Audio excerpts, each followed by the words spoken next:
Pessoal, tudo bem? Aqui é o professor Supernova. Vamos aí para mais uma videoaula, mas antes de mais nada, vai lá, se inscreve no canal, ativa o sininho para não perder nada, dá aquele like positivo, não custa nada e ajuda bastante aí o canal a crescer, desenvolver, tá bom, pessoal? Hoje aqui no aconchego do nosso quarto, pessoal lá embaixo assistindo uma TV, e pessoal, infelizmente aí eu fui perceber que aqui no quarto, eu não sei se é porque fica perto de algum aparelho, fica essa chiadeirazinha, já é o terceiro vídeo que eu tô gravando aqui, e fica essa chiadeira meio chata aí, mas o importante é as aulas não pararem, né? A gente foca no conteúdo, logo vocês não prestam mais atenção aí na chiadeira, tá bom? E auxilia bastante aí também, pessoal, essas curtidas, essas inscrições, auxiliam bastante aí também os nossos colegas aí concurseiros localizarem, quanto mais curtidas e inscrições, o vídeo fica mais próximo das visualizações lá, e aí facilita mais o acesso aí dos nossos colegas, tá bom? Então se inscreve lá, dá aquele like positivo e vem contigo. Pessoal, agora nós vamos começar aqui a tratar sobre a Lei de Diretrizes e Bases da Educação Nacional, tá bom? Então vamos para o nosso primeiro vídeo aí sobre a LDB.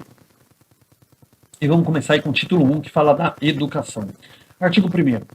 A LDB, pessoal, ela abrange os processos formativos que se desenvolvem na vida familiar, na convivência humana, no trabalho, nas instituições de ensino e pesquisa, nos movimentos sociais e organizações da sociedade civil e nas manifestações culturais também. Tá? Então, assim, pessoal, a educação ela acontece em todo lugar, pessoal, na igreja, festas populares, né? Onde tiver, onde há o aprendizado, há a educação, tá bom? Então, assim, quando a gente fala que a educação abrange todos os processos formativos aí, tá?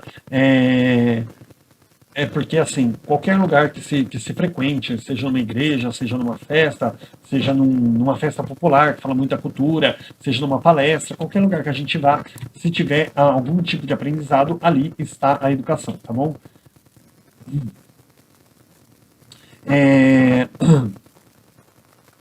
Pessoal, parágrafo 1º. Essa lei, ela disciplina a educação escolar, que se desenvolve predominantemente por meio de ensino em instituições próprias. Então, a gente vai tratar aqui essa lei, pessoal, sobre a educação escolar, tá bom? A educação escolar, parágrafo 2º. A educação escolar deve vincular-se ao mundo do trabalho e à prática social. Gente, o que é a educação escolar? São aquela educação, aquele ensino sistematizado que é trabalhado em instituições próprias aí, tá? Meio o ensino sistematizado. E a educação escolar, ela deve vincular-se ao mundo do trabalho e à prática social. Ou seja, você não pode só ensinar ali português, matemática, quem matou quem, por quê, tá? Tem que estar vinculado ao mundo do trabalho. O que é o mundo do trabalho? Ah, já sei, é o emprego do meu pai. Não, aí seria mercado de trabalho, onde a gente tira o nosso sustento, tá ligado ao capitalismo, tá? Concorrência. Não, mundo do trabalho é a relação do homem com o mundo, a relação do homem com a natureza, com a cultura, com as artes, a construção da sua cultura local, da sua apropriação de saber, tá? Isso é mundo do trabalho. A prática social está relacionada ao quê? À sua convivência em sociedade, tá? Com o grupo aí. E a educação escolar ela tem que estar vinculada a tudo isso, tá? Título 2. Dos princípios e fins da educação nacional. Então vamos lá. Artigo 2º. A educação, dever da família e do Estado, ela é inspirada nos princípios de liberdade e nos ideais de solidariedade humana. Tem por finalidade o pleno desenvolvimento do educando, seu preparo para o exercício da cidadania e sua qualificação para o trabalho. Então, a educação, em primeiro lugar, pessoal, ela é dever da família e do Estado. Muitas vezes a gente fala assim, educar é função da família, a minha função é ensinar. Não, gente, se fosse assim, a gente não trabalharia valores, éticas, né, princípios. Então a escola sim, é dever da escola também, tá? Dever do Estado, aí, do Estado no sentido de governo, não é no sentido de Estado de São Paulo, Rio de Janeiro, é no sentido de governo. É dever da família e do Estado também a educação, tá bom? Nos princípios da liberdade, ou seja, tendo como base a liberdade e os ideais de solidariedade humana, tá bom? Não é cada um por si, não. E tem por finalidade o quê? O pleno, ou seja, a gente completo, o desenvolvimento completo, integral ali do educando, tá? Em todos os âmbitos.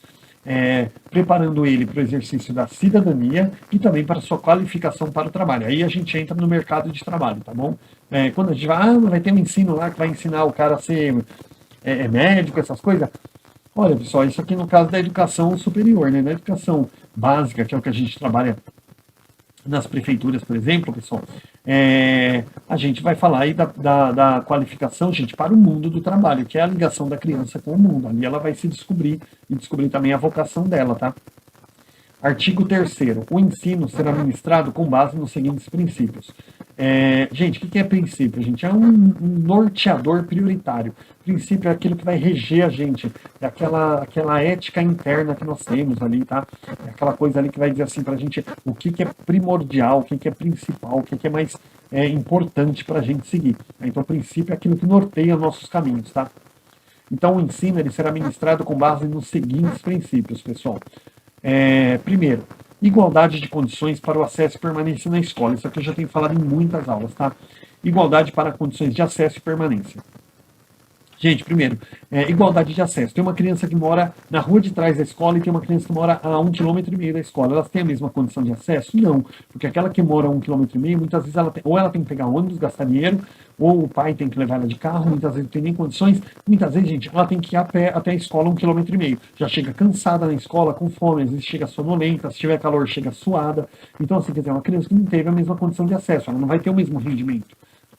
Então, partindo do princípio de uma distância um pouquinho maior da escola, né?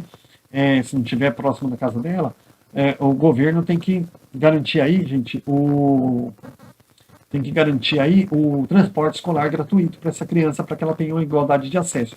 Igualdade de permanência na escola também, pessoal. Uma vez que a criança está matriculada, estudando, ela tem que ter ali a sua matrícula garantida para o ano seguinte, tá? Então não pode falar assim, esse ano você está aqui, mas o ano que vem eu não sei se vai ter vaga. Não, pessoal, tem que ser garantido. Então, acesso a igualdade de condição de acesso e permanência na escola também, tá? 2, né? Liberdade de aprender, ensinar, pesquisar e divulgar a cultura e pensamento, a arte e saber. Gente, quando a gente fala da liberdade de aprender, parece que é uma coisinha boba, né? Mas na verdade isso é muito importante.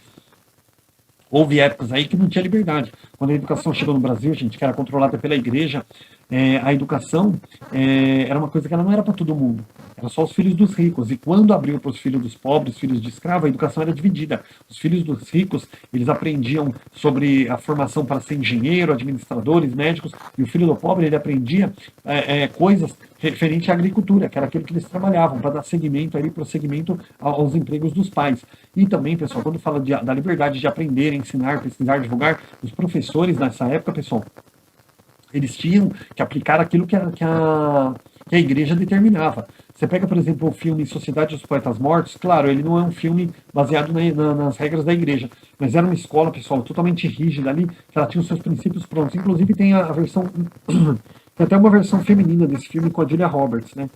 Sociedade dos Poetas Mortos é com Robin Williams, e O Sorriso de Mona Lisa, uma versão feminina desse filme com a Julia Roberts, em que eram professores, inclusive o Robin Williams, eu não sei o que ele ensinava, se era inglês, o que era. Eu sei que a Julia Roberts era professora de arte. E eles descobriram ali que os alunos tinham certas vocações, dons, e que eles nem sabiam que tinham, porque os pais determinavam, né? No caso ali do Sociedade dos Poetas Mortos, o pai dizia assim, você vai ser médico, você vai ser advogado. E o filho, muitas vezes, ele tinha outro tipo de vocação.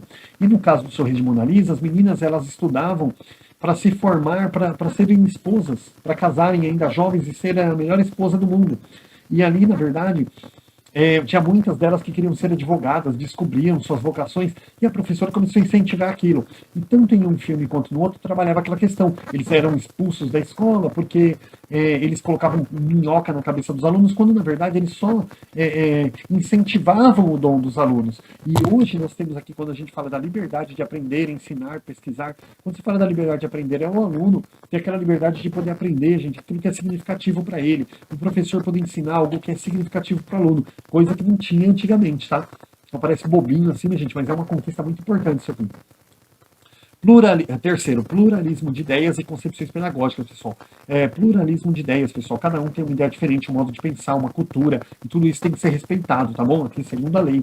E concepções pedagógicas, por quê? Porque existem várias formas de ensinar, vários tipos de concepções, todas elas têm que ser aceitas, tá bom? 4. Respeito à liberdade e apreço à tolerância, pessoal. Respeito à liberdade, respeito à liberdade de deixar o seu colega também expor a opinião dele, tá? E apreço à tolerância. Uma vez que você não concorda com aquilo que o seu amigo está falando, você também não pode ficar discriminando ele, tá? Não está certo de acordo com o seu ponto de vista, mas o ponto de vista dele é como, por exemplo, eu escrevi aqui o algarismo 9, né? Então eu digo para você assim, olha, eu escrevi um 9. Você que está aí do outro lado, você vai ler o quê? 6. Porque você está do outro lado, e você vai dizer para mim que é 6, eu vou dizer que é 9 e a gente vai ficar brigando. Se a gente mudar de lugar, eu vou dizer, não, realmente é 6, você vai dizer, ah, não, desculpa, realmente é 9. Então, assim, o ponto de vista, ele quer dizer, o ponto de vista de cada um, né, não quer dizer que o outro está errado. Significa a forma dele ver e a forma de você ver, tá bom? Então precisa ter esse apreço, a tolerância também. Quinto, pessoal, coexistência de instituições públicas privadas de ensino, tá? Então precisa existir instituições públicas e privadas de ensino, tá? Não se pode ensinar em casa. Hoje pai e mãe falam, ah, vou ensinar meu filho em casa. Não, tem que ser dentro de uma instituição pública ou privada, devidamente registrada e reconhecida. Gratuidade do ensino público em estabelecimentos oficiais, então assim, órgãos oficiais do governo, né? Seja federal, municipal, estadual, ou distrital, né? Tem que ter essa gratuidade do ensino público aí também, tá bom? Sétimo, valorização do profissional da educação escolar. Valorização, pessoal, não está só ligada ao salário do professor, embora seria muito bom, né? Que a gente fosse reconhecido aí, né? Esses dias eu estava conversando com uma pessoa, e aí a pessoa falou assim, ah, porque eu estou no programa Mais Médicos, tal, e não sei o quê. Aí eu fiquei até meio assim, né? Eu falei pro pessoal, poxa, você podia prestar um concurso aqui na prefeitura, né? Acho que o médico deve estar ganhando 7 mil reais e tal. E o cara falou para mim que o Mais Médico está pagando 15 mil reais para ele. Olha, eu fiquei assim, né? Não que o médico não mereça, merece, mas poxa, por que o professor não pode ganhar isso também? Né? Então, assim, o pessoal no programa Mais Médicos ali está ganhando 15 mil reais, gente. Foi o que passou para mim. Acho que é 12 mil do governo federal, mais 3 da questão da prefeitura. Eu sei que o total dele falou assim, ó, o total meu aqui dá 15 mil por mês. É muito bacana, realmente um médico tem que ganhar esse valor mesmo, porque trabalha bastante. Mas por que um professor, por exemplo, da rede pública não pode ganhar um valor desse, gente? Né? Será que o professor, a função do professor não é tão importante? Hoje nós temos aí uma desvalorização muito grande da nossa profissão. Muitas vezes, aliás, quando a gente fala, inclusive, pessoal, da profissional da educação escolar, são todos profissionais, tá? São diretores, são qualquer pessoa que trabalha ali no âmbito escolar ali, que trabalha diretamente com a criança, é um profissional da educação, tá bom? Diretor, supervisor, agente escolar, tá? Pedagogos, coordenadores, tudo isso é profissional da educação. E assim, pessoal, hoje, às vezes um aluno fala assim, ah, eu já fiz isso, pessoal, já cometi esse tipo de erro. Tá? Encontrei uma colega que falou assim que queria fazer pedagogia e eu falei, ah, não, pelo amor de Deus, não vai fazer isso não. Gente, eu deveria incentivar mais ela, porque, gente, se você tem um bom aluno, né? Inclusive na aula do professor Davi ele fala isso. Se você tem um bom aluno ali, pessoal, aquele bom aluno seu fala, quer ser professor? Você tem que incentivar mesmo, porque ele vai formar os próximos professores, os próximos advogados, os engenheiros, médicos. Então, quando você tem um aluno bom, ele tem que ser o professor. Não falar assim, estuda aí para você ser médico, advogado, engenheiro. É muito importante que todos ali sejam competentes, mas o professor também tem que ser um dos melhores alunos da sala. Tá? Então, assim, é muito importante realmente essa valorização aí de nós mesmos e também buscarmos mostrar para as pessoas a importância do trabalho do professor, tá bom? Oitavo, pessoal, gestão democrática do ensino público, na forma desta lei e da legislação dos sistemas de ensino. Pessoal, a gestão democrática ela está prevista no artigo 14, a gente vai ver isso mais para frente, tá bom? Então não vou me apegar muito a isso agora. Tá? Então também precisa estar garantido aí, ter como princípio aí a gestão democrática, tá? Que a gente vai trabalhar logo daqui a pouquinho no artigo 14. Inciso 9. Garantia de padrão de qualidade. Pessoal, não é porque, por exemplo, a educação é pública, né, que você vai fazer ela de qualquer jeito. Não, pessoal. A educação pública ela precisa garantir um padrão de qualidade. O professor Davi também, na aula dele, ele menciona muito aquela questão da época da Copa do Mundo. Ele tinha lá os estádios padrão FIFA, né, aquela coisa assim, não podia ser um estádio de qualquer jeito. Então nós temos que ter também um padrão de qualidade de ensino ali para garantir o melhor ensino possível para os nossos alunos, tá bom? Inciso 10, valorização da experiência extraescolar. Então, assim, pessoal, tudo que é feito fora da escola, também dos alunos, né, as experiências deles, educativas ali, fora da escola também precisa ser valorizado, tá? 11º, vinculação entre a educação escolar, o trabalho e as práticas sociais. Tá? Então, assim, pessoal, quando a gente fala educação escolar, trabalho e práticas sociais, gente, a escola não pode estar ilesa ali, imune ao que acontece ao redor dela. Pelo contrário, a primeira aula as primeiras videoaulas minhas falavam sobre a função social da escola, pessoal. E a escola, ela está diretamente ligada a tudo aquilo que está no entorno dela, aquela sociedade, aquela realidade local, aquela comunidade, a cultura. Então a escola tem que trabalhar a partir daquela cultura ali a qual ela está inserida, tá bom? Então é muito importante aí valorizar. Opa! vincular a educação escolar ao trabalho e às práticas sociais também. Tá bom? 12º, consideração com a diversidade étnico-racial. Pessoal, isso aqui é extremamente importante, porque quando a gente fala sobre etnia, pessoal, está muito ligado à parte social, à parte cultural, à prática de costume de uma determinada comunidade. E racial também é a cor, né?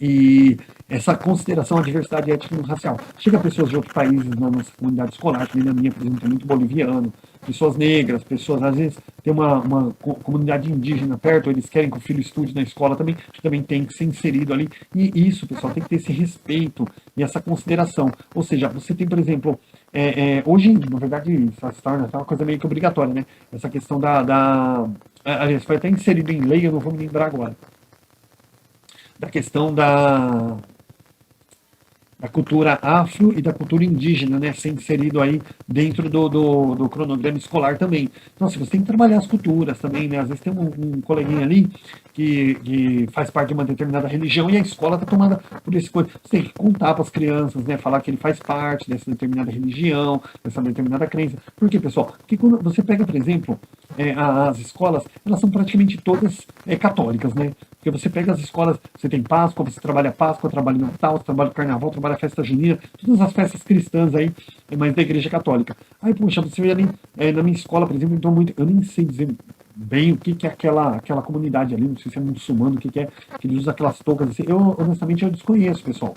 Né? Mas eles começaram a crescer muito na escola. O que nós temos que fazer? Procurar se aproximar daqueles pais, falar se tem algum que gostaria de fazer uma palestra, contar um pouco sobre a cultura deles, né? Porque, pessoal, eles começaram a tomar conta da escola e você vai dizer, não, a escola é laica. Se ela é laica, então não tem que comemorar Páscoa, não tem que comemorar festa junina, você concorda? Porque tudo é festa cristã. Mas ela faz o quê? Parte da nossa cultura. Então a gente pode trabalhar como uma forma cultural. E por que aquela outra religião que tem as festas próprias, os costumes próprios deles, não pode ser trabalhado? Ninguém vai ali pregar um culto,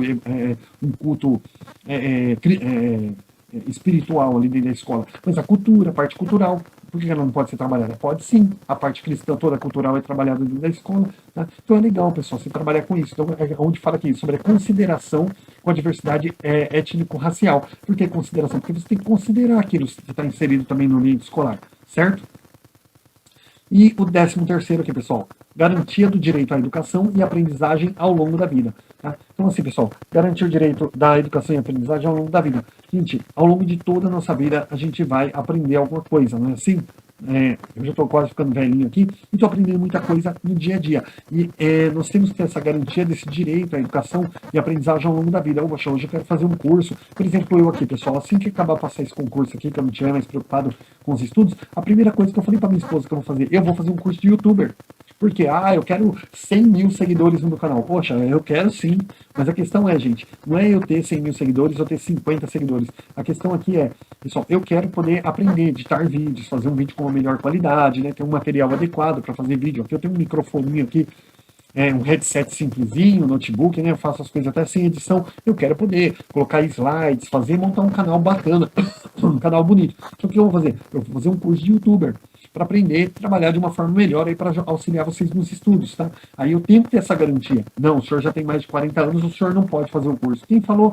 Então, assim, essa garantia do direito à educação e aprendizagem ao longo da vida é necessário ter também, tá bom? Pessoal, nós vamos entrar aqui no título 3, mas deixa eu ver quanto tempo está essa aula. Ela está com 18 minutos.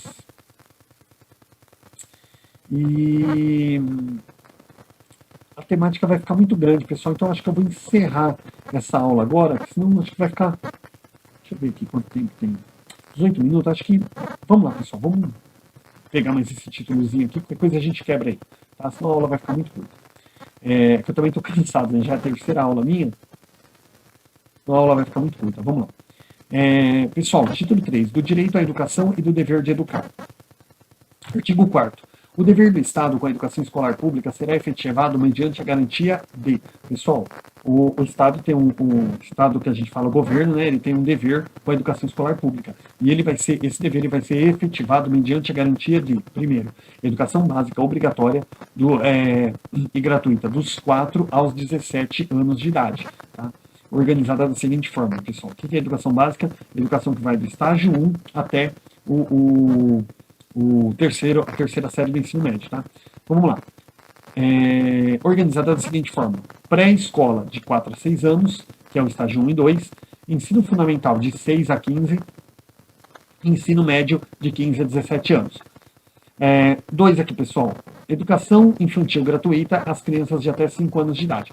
Pessoal, quando a gente fala assim, por que não é educação infantil, fundamental e ensino médio? Porque, pessoal, a educação infantil, ela abrange também a creche. E a creche não faz parte da educação básica obrigatória. Por isso que a gente vai colocar pré-escola, porque é só estágio 1 e 2, tá bom? Terceiro, pessoal, atendimento educacional especializado, gratuito, aos educandos com deficiência, transtornos globais do desenvolvimento e altas habilidades, ou superdotação. Transversal a todos os níveis, etapas e modalidades, preferencialmente na rede regular de ensino. Gente, o que é o atendimento atendimento educacional especializado? É o AEE. Tá? Ele é gratuito aos educandos com deficiência, transtornos globais, altas habilidades ou superdotação. E ele é transversal. O atendimento educacional especializado é transversal a todos os níveis, ou seja, qualquer idade ali dentro da época escolar, a criança tem direito a esse atendimento, tá? Preferencialmente na rede regular de ensino. E eu vou colocar aqui na descrição desse vídeo, pessoal, um link, porque eu dei, se eu não me engano, 9 aulas sobre educação especial na perspectiva da inclusão escolar. E a 8ª aula, a parte 8, eu vou colocar o link aqui na descrição, porque trata exatamente do AEE. E eu acho muito interessante vocês assistirem pelo menos essa videoaula. Tá? Se puder assistir todas, melhor. Mas pelo menos essa parte 8, ela trata especialmente do AEE, tá bom? Então tá aqui na descrição do link, vocês não deixem de assistir. Gente, 4. Acesso público e gratuito aos ensinos fundamental e médio para todos aqueles que não concluíram na idade própria. Então, assim, acesso público e gratuito, de 5º a 9º ano, tá? De 1º a 4º ano não vai ter a famosa EJA, né? Que é aquele ensino que substitui o supletivo. Então, do 5º a 9º ano e também da 1ª à 3ª série do ensino, do ensino médio. Tá? Então, para quem não concluiu na idade própria. Então, é a famosa EJA, tá? 5º, acesso aos níveis mais elevados de ensino, da pesquisa, da criação artística, segundo a capacidade de cada um. Então, assim, pessoal, acesso aos níveis mais elevados de ensino. A gente tem que procurar aí o Estado garantir a melhor qualidade, o maior nível de aprendizado de ensino aí, da pesquisa, criação artística, para os alunos, tá? Segundo a capacidade de cada um. Também não vai sair exigindo do aluno aquilo que ele não consegue fazer, tá bom? 6º, oferta de ensino noturno regular, adequando as condições do educando. Pessoal, oferta de ensino noturno regular é muito importante, mas assim, o educando que trabalha, pessoal, muitas vezes ele trabalha no comércio, o comércio fecha às 6, ou até mesmo ele trabalha ali no comércio local, o comércio fecha às 7. Como é que ele vai estar 7 horas na escola? Não vai estar. Então, assim, você vai lá começar a aula mais ou menos 7h20, que é o tempo dele conseguir chegar lá. Também não vai dar tempo do cara chegar em casa, tomar um banho, se pentear, lavar o cabelo, se perfumar, jantar, né? Passar um fio dental e comer uma sobremesa para depois ir para a escola, né? Também não dá. Mas pelo menos aquele tempinho básico para ele chegar na escola. E também o aluno que às vezes sai 6 horas do trabalho, mas tem que pegar um ônibus e tal, para ele poder chegar na escola, então tem que estar adequado ali às condições do educando. Mesmo até aquele que não consegue chegar no horário da primeira aula, tem que ter o direito de estar entrando na segunda aula, mediante confirmação que o trabalho dele né, não tem tempo compatível para chegar na primeira, tá? 7º, oferta de educação em escola regular para jovens e adultos com características e modalidades adequadas às suas necessidades e disponibilidades, garantindo-se aos que forem trabalhadores as condições de acesso e permanência na escola, tá? Pessoal, também vou deixar outro link aqui sobre a EJA, tá? Que eu também dei várias aulas aí sobre a educação de jovens e adultos, também acho muito legal vocês pegarem, porque eu tô vendo que tá pegando bastante em cima da EJA aqui. Eu acho interessante vocês conhecerem um pouco, tá? Se não a aula aqui fica muito longa, assistam a aula sobre a EJA, porque também é muito legal, tá bom? Então, assim, oferta de educação escola regular para jovens e adultos, com características e modalidades adequadas às suas necessidades, tá? Então, pessoal, quando você fala disso aqui, lá na aula vai explicar muito bem essa questão das necessidades, tá? Não é você ensinar um conteúdo engessado, mas ensinar uma coisa que tem a ver com a realidade deles também, tá? Então eu vou deixar o link aí da aulinha sobre a EJA. 8º, atendimento ao educando em todas as etapas da educação básica por meio de programas suplementares. O que é programa suplementar? É uma coisa que vai acrescentar, é como se fosse a cereja do bolo. Você fez um bolo, colocou o recheio, colocou a cobertura, tá perfeito, né? Mas se botar uma cereja, melhora, mas ainda não melhora? Então, assim, pessoal, quando a gente fala sobre a questão de suplementar, não é que tá faltando alguma coisa, é para melhorar, tá? como por exemplo, esses programas, né, PDDE, que é o que trabalha, são recursos destinados à compra de materiais didáticos, o PNLD, que é a compra dos livros didáticos, o PENAI, que fala sobre alimentação, né, dentistas nas escolas, né, esse programa Menina dos Olhos que tem aqui na minha cidade, que trata do exame de vista, também o óculos para as crianças que têm necessidade, de material didático escolar, transporte, alimentação e assistência de saúde.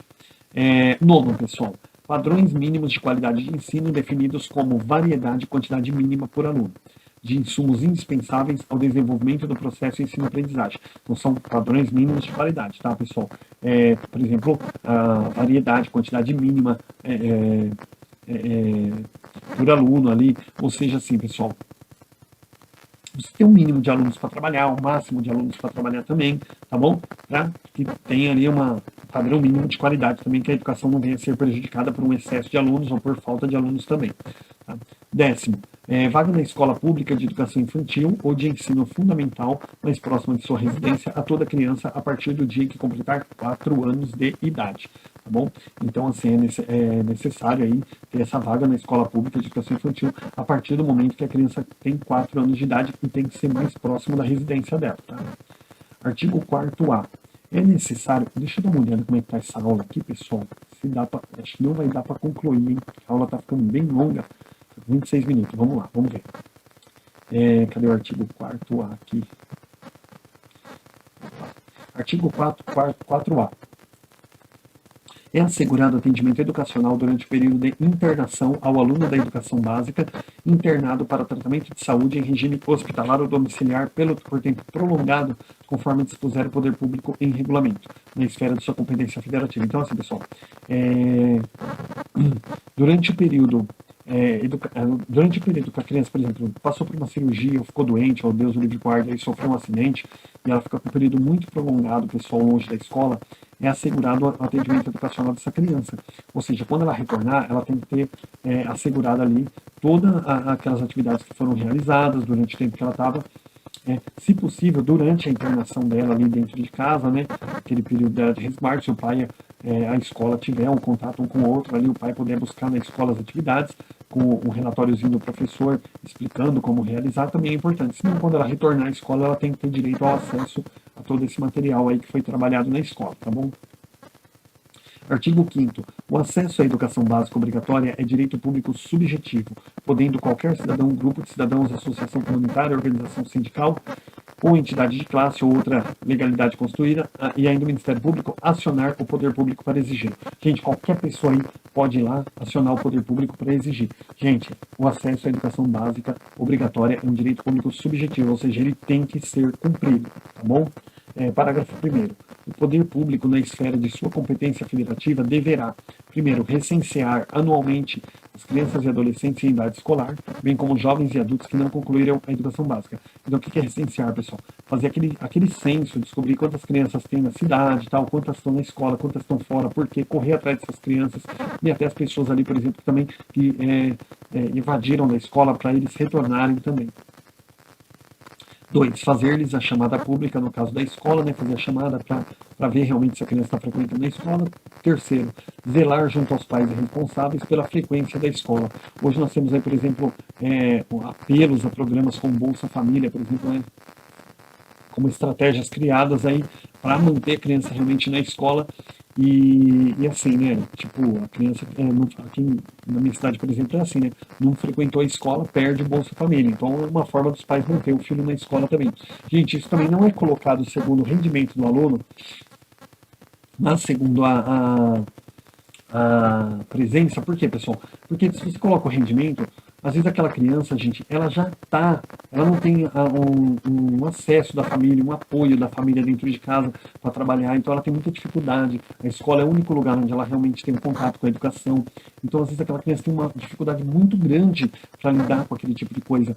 E em casa, ela não tem esse apoio. Então, a criança ela vai mal na escola, e aí ela não vai mal porque ela quer. Então, você cortar um Bolsa Família, por exemplo, muitas vezes aquele Bolsa Família, gente, é até uma ajuda para a alimentação daquela família. Então, você não pode cortar porque a criança está indo mal na escola, tá? Muitas vezes ela está indo mal justamente pelas condições precárias de vida que ela tem. Então, por isso que é ligado aí a questão da frequência, para que o pai e a mãe tenha realmente ali aquela coisa de levar o filho para a escola, mesmo que seja pelo Bolsa Família. E aí a escola tem a função de realmente correr atrás realmente da educação dessa família. Parágrafo 2º, pessoal. Em todas as esferas administrativas, o poder público ele assegurará, em primeiro lugar, o acesso ao ensino obrigatório, nos termos deste artigo, contemplando em seguida os demais níveis e modalidades de ensino, conforme as prioridades constitucionais e legais, tá? Então, em todas as esferas administrativas, o poder público ele tem que assegurar, em primeiro lugar, o acesso ao ensino obrigatório, tá? Então, assim, primeira coisa, pessoal, a educação básica obrigatória, dos 4 aos 17 anos, do estágio 1 até a terceira série do ensino médio. Depois, pessoal, aí pode estar trabalhando aí, contemplando os demais níveis, tá? De faculdade, creche, mas a prioridade é dos 4 aos 17 anos, tá? Parágrafo 3º. Qualquer das partes mencionadas no caput deste artigo tem legitimidade para peticionar no poder público na hipótese do parágrafo 2º do artigo 208 da Constituição, sendo gratuita e de rito sumário ação judicial correspondente. Então, assim, pessoal, caput do artigo, né, que é a primeira parte aqui, que fala sobre acesso à educação básica, né, obrigatória, é um direito do poder público subjetivo, e fala aqui que qualquer cidadão, grupo, associação e por aí vai, né, que a gente leu aqui, qualquer uma dessas partes aí, né, tem legitimidade para peticionar ao Poder Judiciário na hipótese de não estar sendo cumprido, tá, essa questão. Parágrafo 4º. Comprovada a negligência da autoridade competente para garantir o oferecimento do ensino obrigatório, poderá ela ser imputada por crime de responsabilidade, tá bom? Então, uma vez que foi comprovada a negligência aí, ela terá que ser imputada aí por crime de responsabilidade, se não cumprir. Parágrafo 5º. Para garantir o cumprimento da obrigatoriedade de ensino, o poder público criará formas alternativas de acesso aos diferentes níveis de ensino, independente da escolarização anterior. Aqui a gente trata da EJA, pessoal. Mais uma vez eu falei que eu vou deixar aí no link, né, eu vou deixar na descrição o link da aulinha sobre a EJA, tá? Então, para garantir o cumprimento da obrigatoriedade do ensino, aqueles que não tiveram na época correta, eles terão acesso ao ensino aí por meio da EJA, tá? Para ter garantido aí o seu aprendizado. Artigo 6º. É dever dos pais ou responsáveis efetuar a matrícula das crianças na educação básica a partir dos 4 anos de idade. Então, a criança completou 4 anos, é dever dos pais, da família, não pode ser outra pessoa, que seja pais ou responsável, matricular as crianças na educação básica a partir dos 4 anos. Artigo 7º. O ensino é livre à iniciativa privada. Pessoal, qualquer pessoa que quiser montar uma escola, ou até mesmo uma instituição como uma igreja, uma ONG, que não cobre, mas que não seja do poder público, eles podem estar montando ali um ensino, uma escolinha, né, um grupo de ensino, desde que atenda às seguintes condições. Primeiro, cumprimento das normas gerais da educação nacional e do respectivo sistema de ensino. Então, eles têm que cumprir ali as normas gerais da educação nacional, não podem ensinar o que quer, tá? Como acontecia antes com a igreja. Segundo, autorização de funcionamento e a avaliação de qualidade pelo poder público. Então, o poder público tem que autorizar o funcionamento dessa entidade e também avaliar a qualidade da educação que está sendo trabalhada ali. E terceiro, capacidade de autofinanciamento, ressalvado o previsto no artigo 213 da Constituição Federal. Então, assim, pessoal, quando você vai montar uma entidade própria, seja particular, uma entidade de fins lucrativos, ou uma ONG, uma igreja, por exemplo, você tem que ter essa capacidade de autofinanciamento. Tá? Você não pode sair também aí, por exemplo, cobrando coisas, como que eu posso dizer, você monta uma escola e as próprias mensalidades dos alunos não cobrem o gasto. Aí você começa a denegrir a educação por forma de não conseguir atender os requisitos básicos, tá? Isso não pode.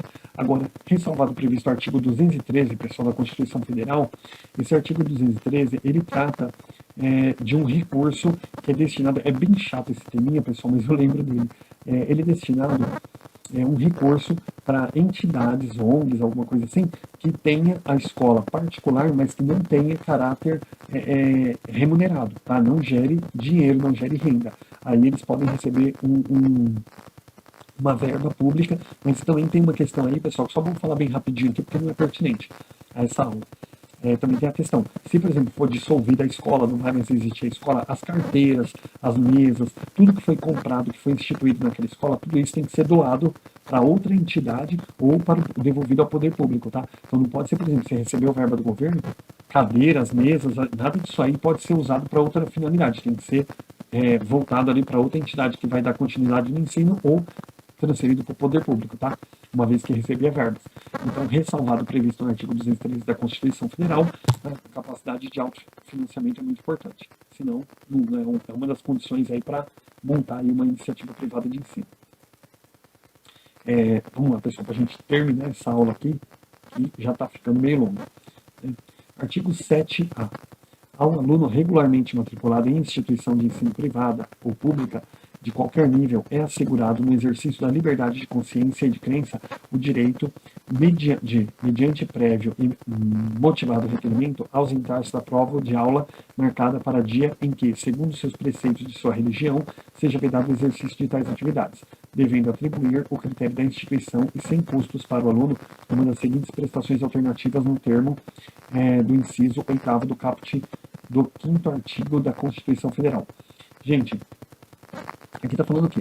Tem muitas religiões, tem crenças aí, por exemplo, nós temos aí igrejas que a partir que reguarda aí, por exemplo, o sábado, então a partir da sexta-feira, em determinado horário, não pode mais estar em aula, a aula às vezes vai acabar às 7 da noite, a partir das 5 não pode mais, então assim, ele precisa ter resguardado aí esse direito, né, dos seus preceitos e crenças, tá? E isso, gente, é obrigação da escola, não apenas respeitar, mas garantir que as atividades ou avaliações que foram aplicadas dentro daquele horário, dentro dos preceitos da religião da criança ou do adolescente, precisa aí ter essas prestações alternativas, tá? Podem ser, por exemplo, primeiro aqui, prova ou aula de reposição, conforme o caso a ser realizado em data alternativa, no turno do estudo do aluno ou em outro horário agendado com a sua anuência expressa, ou seja, também pode marcar um negócio fora do horário do aluno se ele não tiver condições, tá? Tem que ter ali a autorização dos pais, que o aluno tem condições de repor aquilo em determinado horário.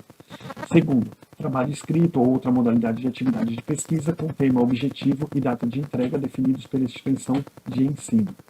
Parágrafo 1º sobre isso aqui, pessoal.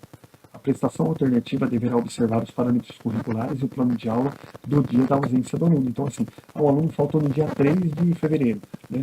3 de fevereiro, nossa, está bem no começo do ano, né? Vamos dar um exemplo aqui, vai. 3 de agosto, né?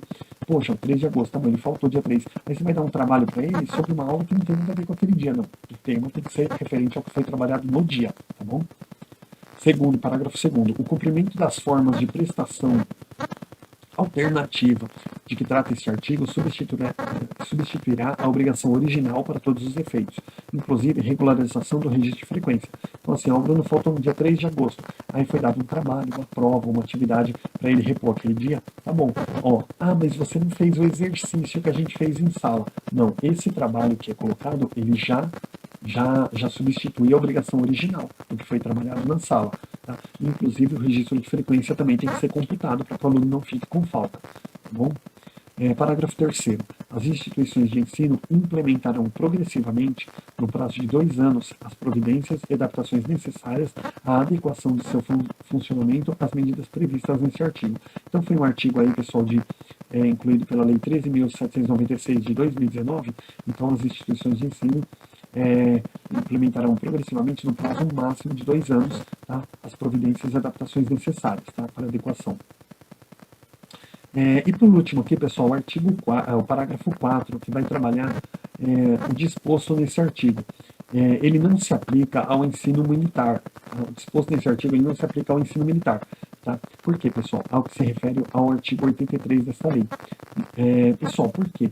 O ensino militar, pessoal, o artigo 83 ele fala do seguinte: o ensino militar ele é regulado em lei específica, admitida a equivalência de estudos, de acordo com as normas fixadas pelo sistema de ensino. Então ele tem leis próprias, normas próprias. Então toda essa questão aqui da parte religiosa, de crença, ela não se aplica ao ensino militar. Não que o ensino militar não respeita nada, tal, mas ele tem uma lei própria, uma legislação própria, por isso que essa parte aqui não se aplica ao ensino militar, tá bom? Pessoal, nós vamos encerrar essa aula que ela está super grande e a gente vai entrar no título 4, que fala da organização da Educação Nacional, que cai muito com o curso, tá? Então, a gente vai fazer uma pausa aqui e depois a gente retorna aí com a próxima aula também, tá? Espero que vocês tenham gostado. Perdoa da chiadeira, mas realmente a acústica do quarto não é muito legal. Tá bom? Um abraço, bons estudos e até a próxima aula.